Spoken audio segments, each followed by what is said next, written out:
Свадьба поэтому является очень значимым поворотом жизни девушки и означает ее уход из своего рода. Якуты говорят «кыз омуканала», то есть девочка предназначение для чужеродцев. А похороны – это опять же уход своего члена в другой род, другой иной мир. И вот поэтому и свадебной, и погребальной обрядности много общего.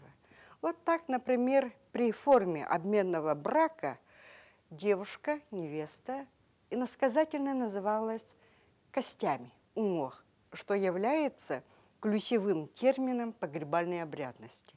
Ну, например, умох, который хоронить, или кигумора, могила и так далее.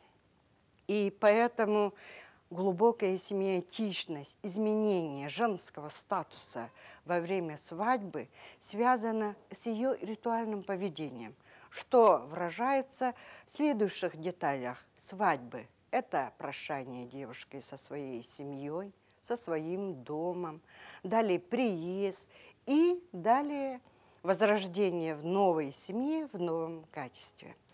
Особенно четко это выражается, иллюстрируется свадебной одеждой. Вот свадебная одежда невесты как раз символизирует